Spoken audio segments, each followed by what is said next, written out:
Parlons économie sur Radio Lac. Avec la Chambre de commerce, d'industrie et des services de Genève. Bonjour tout le monde, bienvenue, nous sommes sur Radio Lac comme chaque jeudi, c'est en direct de 14h à 15h et c'est quand vous le souhaitez sur One TV, vous allez sur onetv.ch et vous retrouvez toutes ces belles histoires que sont celles de l'économie dont nous allons parler durant une heure. La Fondation Partage, c'est très important, elle aide les autres, oui, mais elle le fait comment? Le directeur sera avec nous un peu plus tard dans cette émission.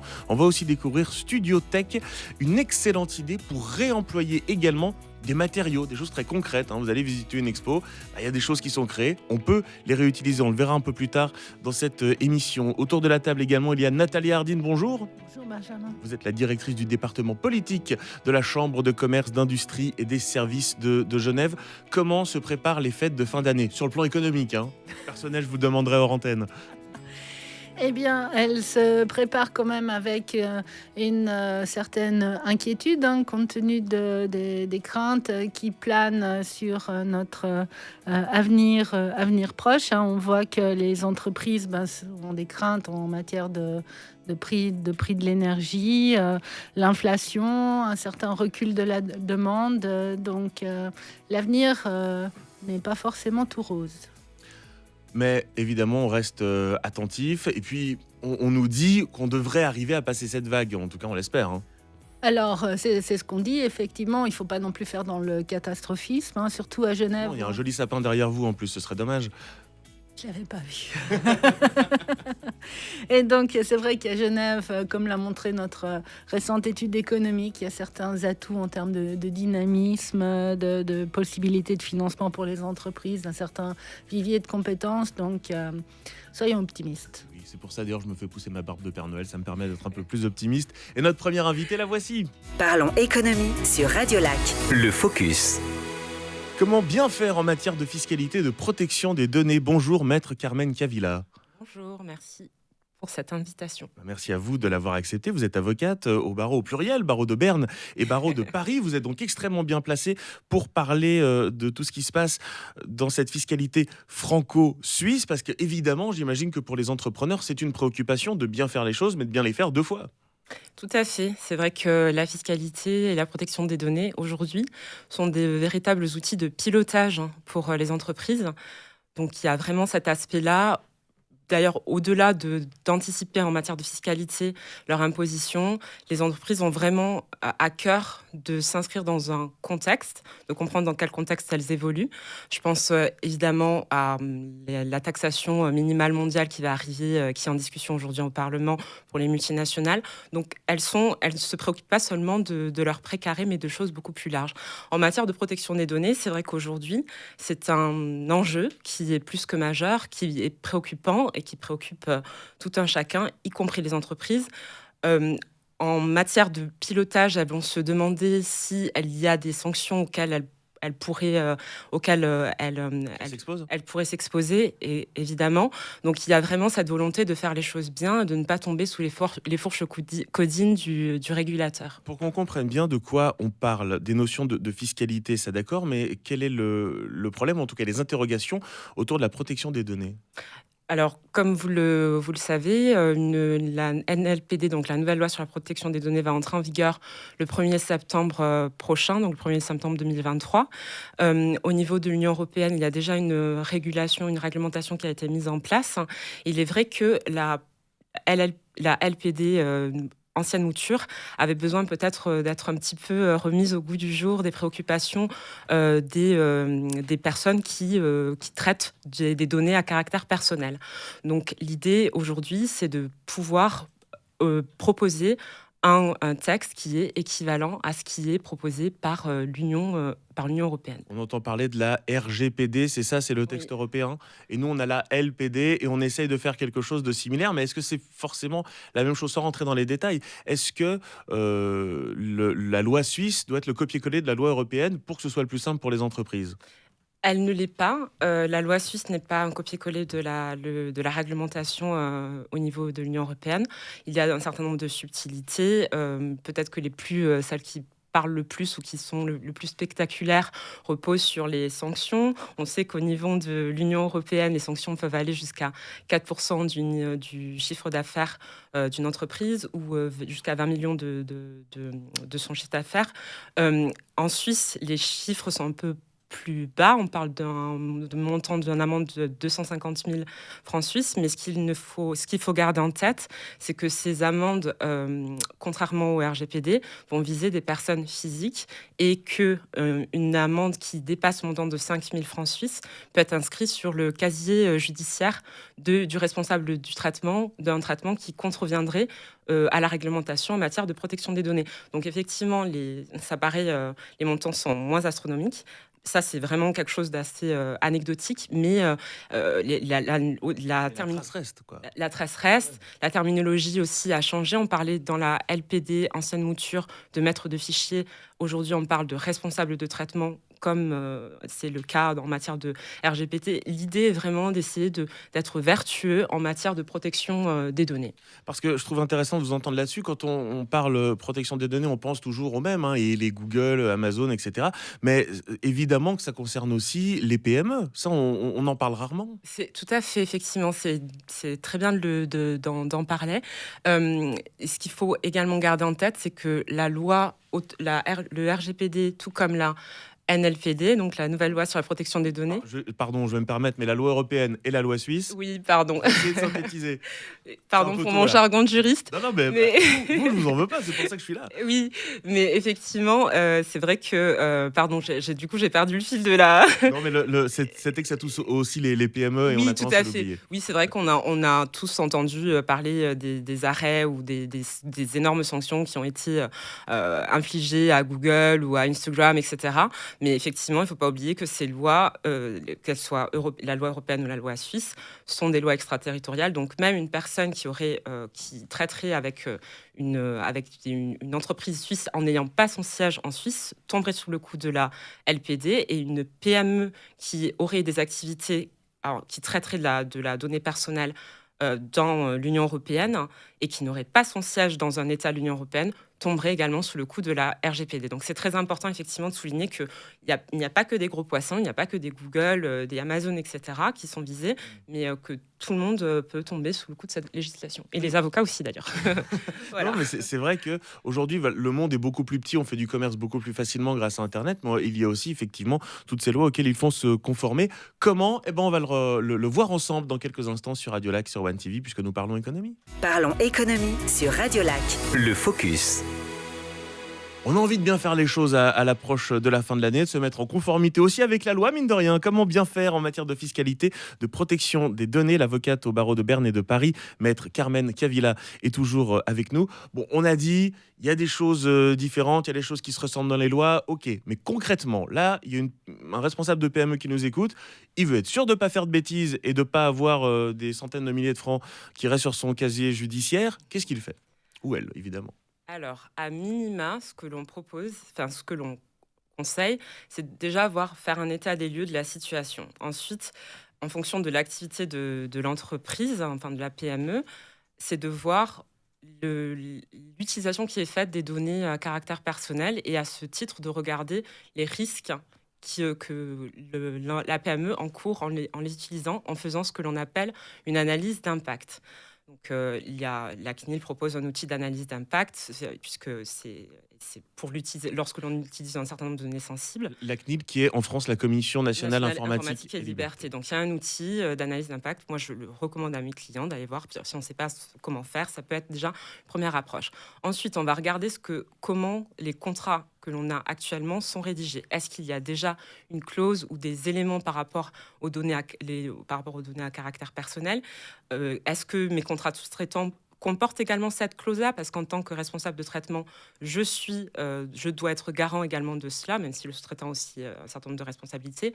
Mais tout de même, je vais aussi regarder s'il est nécessaire que je nomme un conseiller à la protection des données, donc ce qu'on appelle un DPO, en fonction de l'activité, évidemment. Si je fais du marketing, que ça soit digital ou pas, donc où je suis susceptible de traiter énormément de données, si je suis une clinique, si je suis un grossiste dans l'industrie pharmaceutique, enfin voilà, je vais me poser ces questions-là. Et également, chose qui me paraît être vraiment Le b.a.-ba, c'est regarder sa déclaration sur son site internet, lorsque l'on on en a un, mais en général, tout le monde en a un.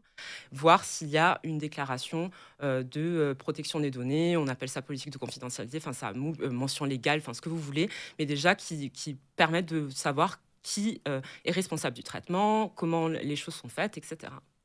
Puisque vous êtes avocate au barreau de Bernay de Paris, je vous garde encore un petit peu parce que en matière de fiscalité, il y a l'accord sur les frontaliers. Alors, il y a une dérogation qui court sur le volet social jusqu'au 30 juin 2023. Le volet fiscal, lui, s'arrête à la fin de cette année. Alors, qu'est-ce qu'on peut dire de tout cela si toutefois vous avez quelque chose à en dire? Alors oui, alors il y a énormément de choses à dire sur ce sujet. Je vais me focaliser sur le droit genevois, puisque il n'y a pas d'accord à Genève sur les frontaliers par rapport à la situation des frontaliers. Donc la situation de télétravail, contrairement à d'autres cantons, à Berne, il y en a un, dans le canton de Vaud, il y en a un également. Mais à la suite de la situation sanitaire que l'on a connue, qui était assez extraordinaire, un accord a été négocié entre les autorités françaises et les autorités suisses afin de régler cette problématique de télétravail. Parce que ce qu'il faut savoir, c'est qu'en matière de télétravail, enfin en matière de droit frontalier, un frontalier qui travaille en France, ne serait-ce qu'une journée, est imposable en France. Il n'y a pas de taux de 25% ou confusion qui est faite avec le droit social, pas du tout. Son bureau est finalement en France, même Tout si à c'est fait. chez lui. C'est ça. Donc, Oui. il est, en plus, ça pourrait constituer un établissement stable, mais c'est encore un autre sujet. Donc, en principe, le télétravailleur est imposable en France pour à partir de la journée qu'il passe en France, il est imposable sur ce sujet. Mais avec la situation sanitaire, le télétravail s'est énormément développé et du coup, il a fallu trouver une solution. Et donc, fictivement, on va considérer que ce télétravailleur va être imposable en Suisse, finalement. Cette journée qui passe en France, ça va être imposable en Suisse.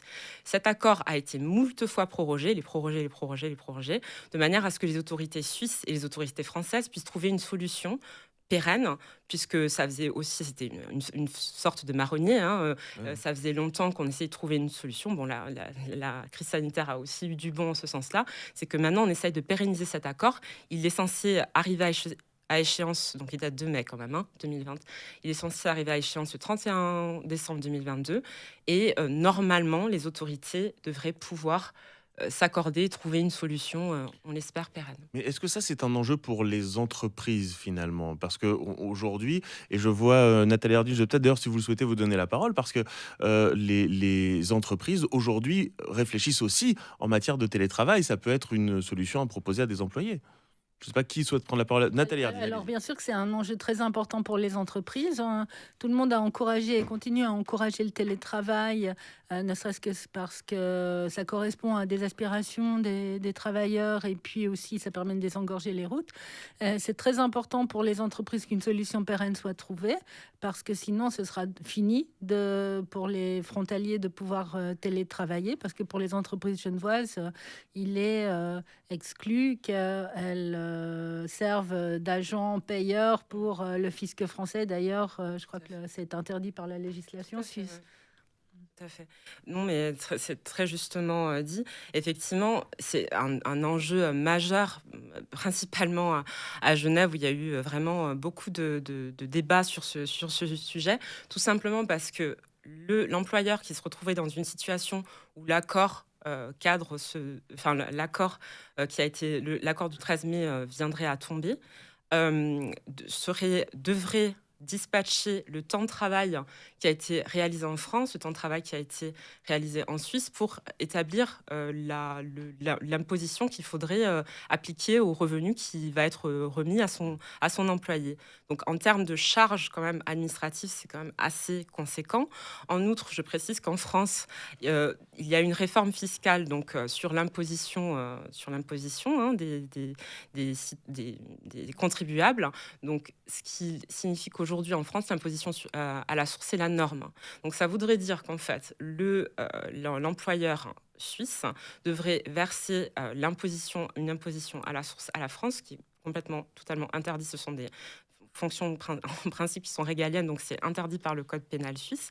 Et en outre, ce que j'oublie de préciser, en plus, si l'employeur suisse omet de le faire, il est amendable. Hein. Et ça, peut-être que c'est pas encore assez dit, mais c'est important de le souligner. Et en outre,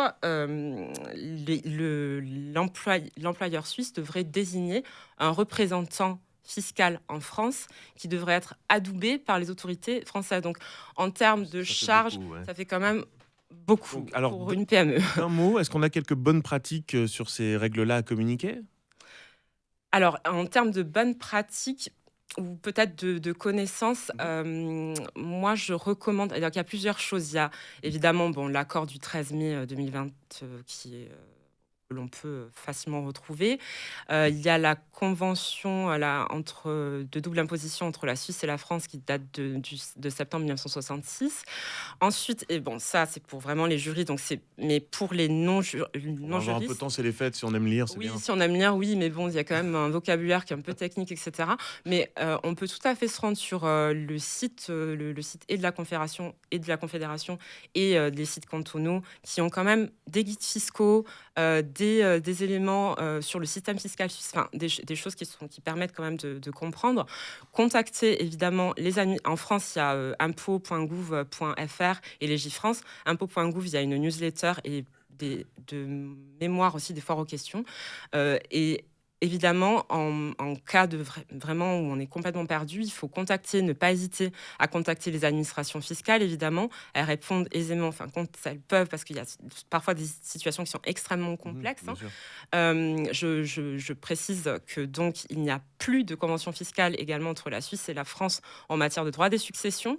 Je sais qu'il y a une histoire a récemment fait l'actualité entre des frères qui avaient hérité d'un compte en banque. Du payer 2 fois et au final, il n'y avait plus rien. Oui, il y avait vraiment une somme vraiment ridicule. Donc je précise, il n'y a plus d'accord entre... C'est la France qui a dénoncé en 2014, il n'y a plus d'accord en matière de droit des successions. Donc les autorités fiscales peuvent répondre aux questions. Et évidemment, en dernier lieu, un avocat, une fiduciaire, les deux ensemble, c'est encore mieux. Donc de ne pas hésiter à demander à se faire aider par des professionnels, tout simplement. Merci beaucoup et sincèrement, bravo, parce que c'est déjà suffisamment difficile d'être avocate dans un pays. Vous êtes avocate au barreau de Berne et de Paris. Maître Carmen Cavilla, merci beaucoup d'avoir été avec nous. Merci à vous pour l'invitation. Merci. Parlons économie sur Radio Lac. Genève bouge pour la planète. Le réemploi, est-ce aussi pour les matériaux ? Je crois que oui, puisqu'on va accueillir maintenant les cofondateurs de Studio Tech. Bonjour, Étienne Curzage. Bonjour. Je commence par l'un pour aller vers l'autre. Bonjour Tommy Poiret. Bonjour, merci Vous de êtes me donc recevoir. les cofondateurs de Studio Tech. On va parler économie circulaire. Dans cette émission, on pensait bien qu'on va s'intéresser un peu plus au mot économie que circulaire, mais tout de même, c'est intimement lié. Qu'est-ce que Studio Tech ? Alors, Studio Tech, c'est un studio de scénographie qui est engagé dans une démarche durable de réemploi des matériaux, une démarche circulaire. Donc, la scénographie, c'est l'art de mettre en scène. Donc, ça peut être les objets, ça peut être les corps, ça peut être des événements. Donc, nous, on intervient dans tout ce qui est des festivals, des expositions, des salons, pour des vitrines, des pop-up stores ou des défilés. Donc typiquement, je ne sais pas, on est à Genève, une marque de montre qui fait un événement, pop-up store, justement. Ensuite, tous ces matériaux-là, au lieu de les mettre à la poubelle, on va les amener à Studio Tech. Et vous en faites quoi ? Alors nous, souvent, on les stocke, on les analyse, parce qu'on ne peut pas tout récupérer, il y a des choses qui ne sont pas forcément réutilisables. Et après, on classe les éléments et on les réinjecte dans de nouveaux projets sous de nouvelles formes pour prolonger leur vie ad vitam aeternam. Il faut aussi noter que du coup, l'activité principale, ça va être de la conception. Donc, on va surtout chercher les matériaux dans des ressourceries qui, elles, sont spécialisées dans la récupération de matériaux. On en récupère parfois, mais voilà, c'est pas le principal de... Mais en fait, vous êtes le pont entre deux univers qui, d'habitude, ne se parlent pas trop. Hein. Exactement. C'est ça ? Tout à fait. J'ai tout dit ? Bon, super. Qu'est-ce qui a motivé la création de Studio Tech ? Ce qui a motivé la création de Studio Tech, c'est déjà une ambition commune, des valeurs communes, et je pense l'envie de matérialiser ces ambitions et ces valeurs dans une entreprise. On a fini notre master en design, et on a toujours eu la volonté de créer notre propre studio de scénographie, de créer notre entreprise.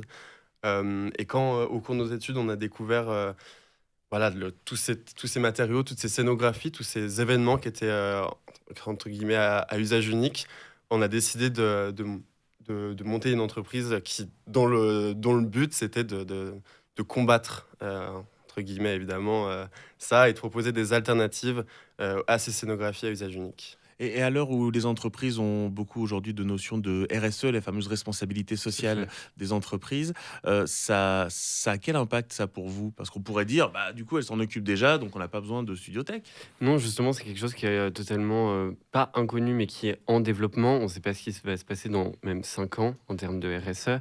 Et donc, ça fait que tout le monde, toutes les entreprises qui maintenant doivent avoir des normes RSE, s'intéressent à ce qui est durable, circulaire, et aussi bien dans les présentations que de leur marque, en externe qu'en interne. Et donc, nous, en termes un peu professionnels, on peut aussi les conseiller, les accompagner, et c'est du bon pour l'avenir. Vous êtes une jeune entreprise, alors concrètement, ça se passe comment? Vous allez dans des salons, vous dites bonjour, si jamais vous savez pas quoi faire après, nous on prend. Pas tout à fait. Alors, ça peut nous arriver, mais souvent, quand les gens sont dans les salons, eux, ils sont là pour vendre, et du coup, ils n'ont pas envie que quelqu'un vienne leur vendre quelque chose. Donc, comment est-ce qu'on pourrait expliquer ça? On peut dire déjà que jusqu'à maintenant, on a relativement la plupart des projets c'est des projets qui sont venus à nous, c'est des clients qui sont venus à nous, donc ça se passe autour du bouche à oreille, des clients qui sont satisfaits, avec qui les projets ont été réussis, qui parlent autour d'eux à leurs proches ou à leurs collègues ou à d'autres personnes dans leur milieu professionnel. Enfin, pardon, mais vous dites ça comme si c'était tout petit. Vous avez quand même fait le stand de Genève aux Automnales, c'est pas rien? On a fait un parcours de jeu au stand des Automnales, tout à fait. Et en fait, pour compléter ce que disait Tommy et répondre à la question, c'est que on peut démarcher des entreprises et se dire super, on va travailler avec une grande firme, ce qui pourrait être incroyable. Mais c'est plus facile de travailler avec des gens qui sont déjà convaincus et qui viennent nous chercher qu'essayer de convaincre quelqu'un qui n'y croit pas. Donc on fait step by step, et les gens viennent nous voir parce qu'ils ont aussi la volonté de faire changer les choses. Et nous aussi, on va mettre une deuxième step à cette interview dans un instant sur Radio Lac, sur ONTV, c'est Parlons Économie. Parlons économie sur Radio Lac. Genève bouge pour la planète. En compagnie de Tommy Poiré et Étienne Curzage, vous êtes les cofondateurs de Studiothèque. C'est de l'économie circulaire, c'est le réemploi de matériaux. Réemploi, oui, mais pas seulement, parce qu'on en parlait hors antenne. L'idée, c'est pas seulement de dire on vient récupérer des choses, c'est d'être malin dès la conception d'un événement.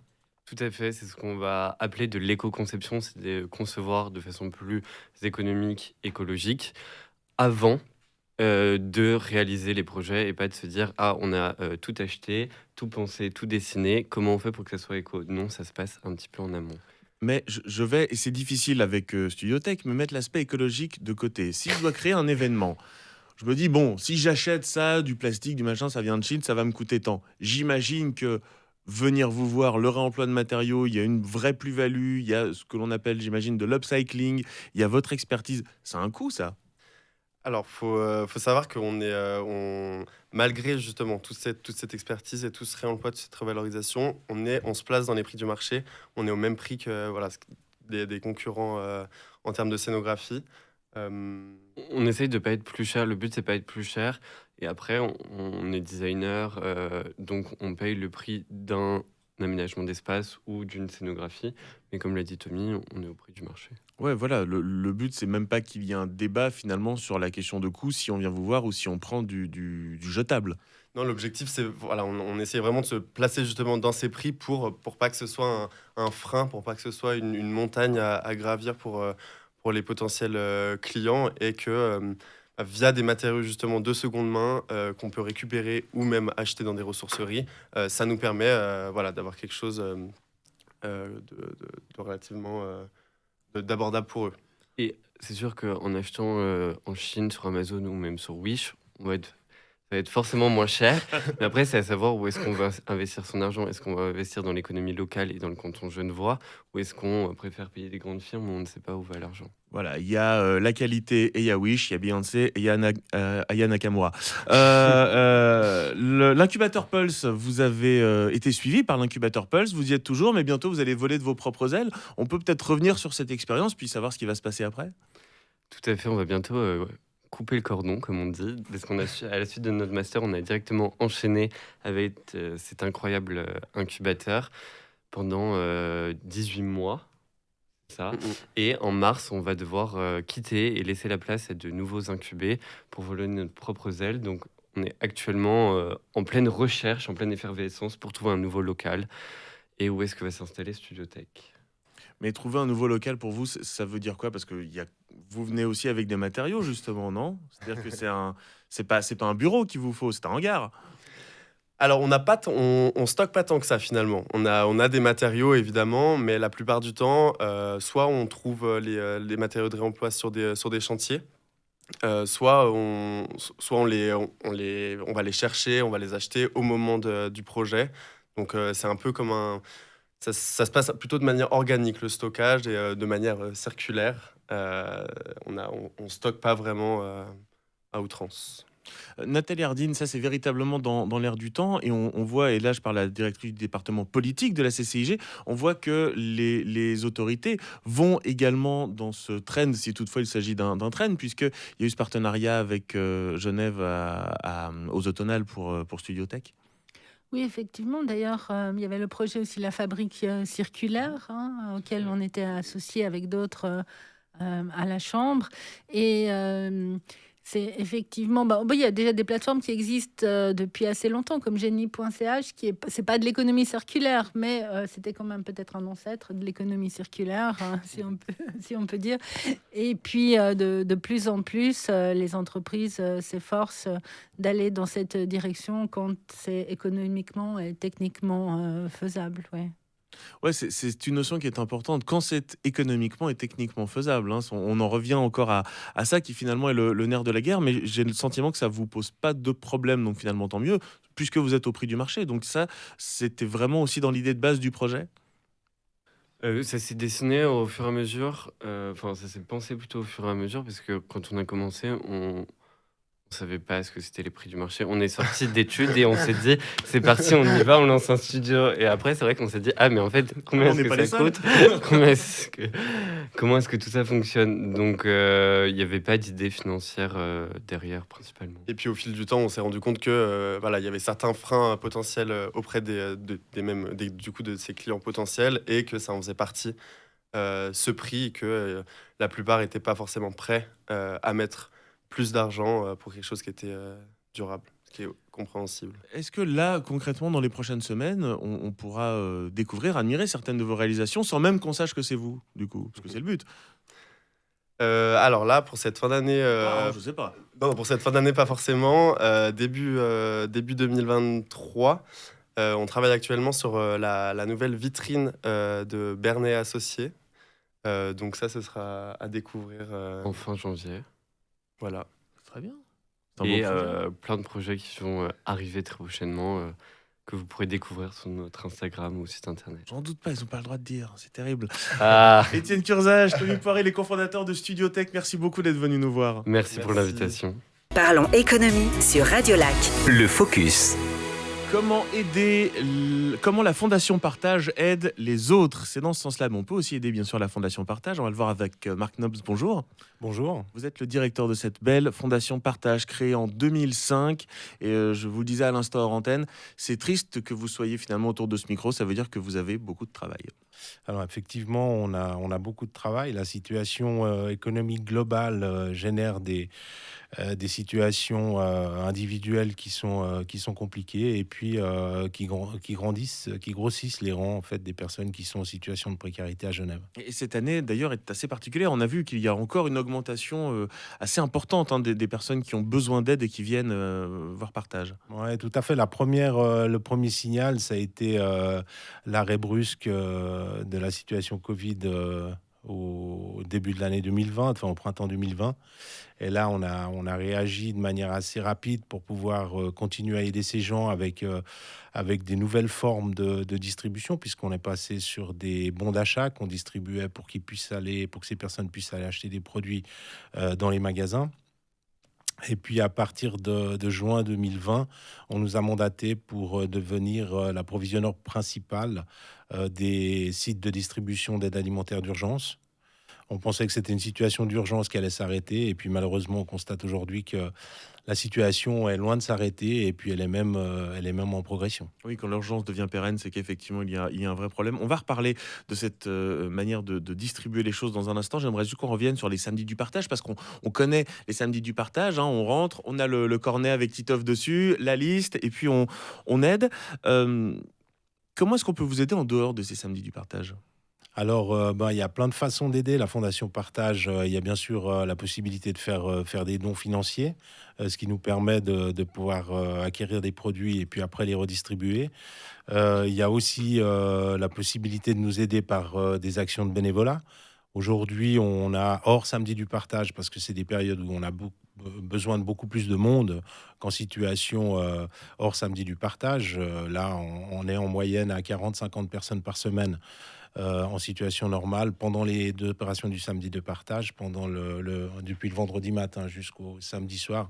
Il nous faut 1500 personnes sur Genève pour pouvoir gérer les magasins des détaillants. Et puis autrement, on peut aussi organiser des récoltes au sein d'entreprises qui peuvent, avec l'aide de leurs collaboratrices et collaborateurs, amener des produits à disposition de la Fondation. Quand on veut vous aider, quand on veut donner du temps, là, vraiment, je pense à des gens qui nous écoutent qui voudraient le faire. Ça fonctionne comment? On signe sur un certain nombre d'heures, on dit, moi, je suis dispo, mais je sais pas, moi, de 8h à midi, ça marche comment? Ouais, c'est exactement ça. C'est à la bonne volonté des personnes qui souhaitent donner un coup de main. Nous, on a la possibilité, avec un petit clic sur notre site internet, de pouvoir arriver sur une plateforme de gestion des possibilités de bénévolat à la Fondation Partage. Et là, vous avez la possibilité de vous inscrire le lundi de 10h à midi à votre convenance pour telle et telle mission qui est assurée par la Fondation. Alors, les prochains samedis du partage auront lieu en juin, si je ne dis pas de bêtises. Mais je me permets déjà de le dire pour que ça reste en tête.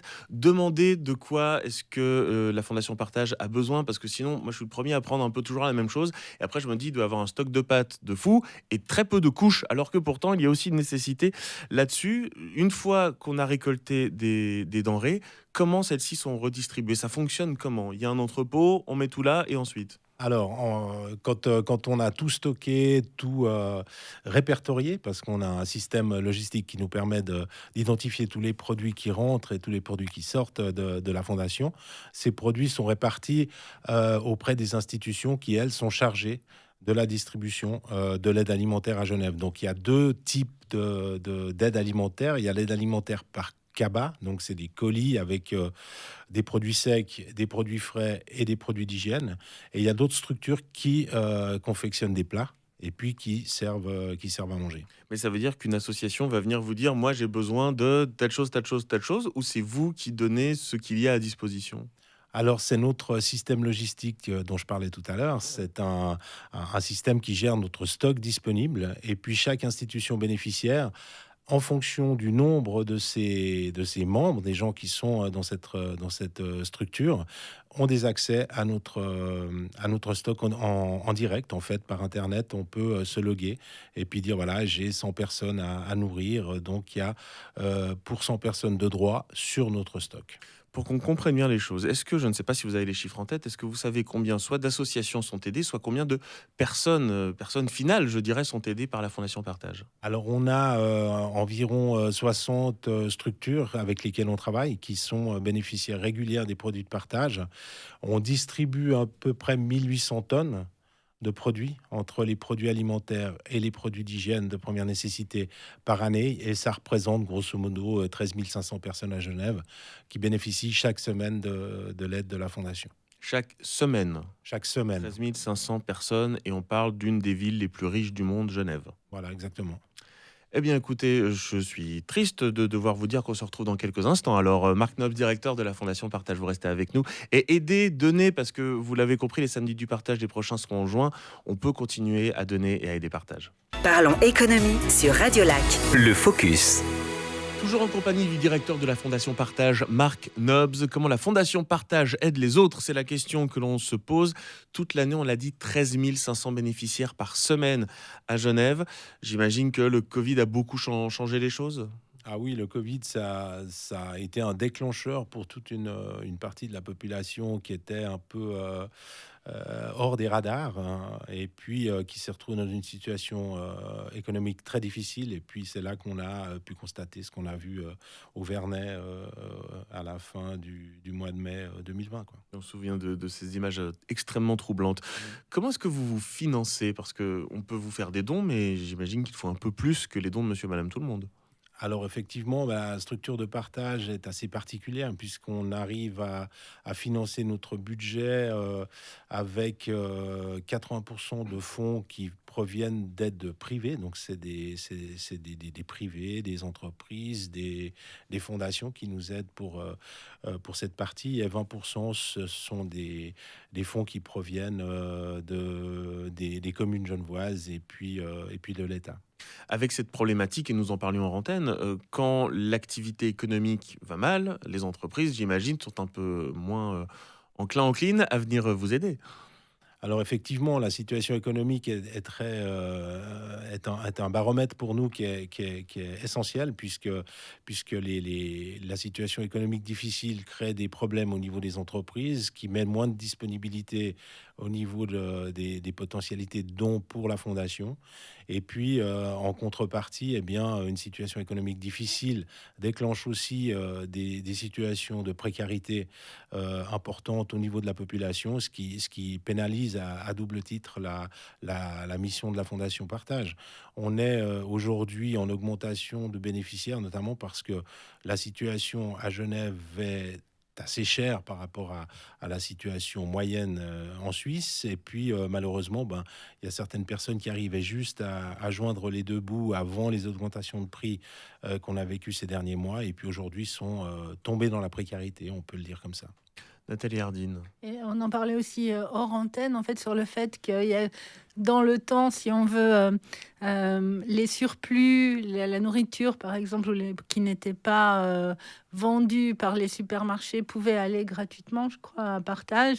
Mais maintenant, comme les magasins essayent aussi, eux, de moins commander, donc de moins gaspiller, en fait, maintenant, Partage se trouve obligé d'acheter cette alimentation qu'avant lui était donnée.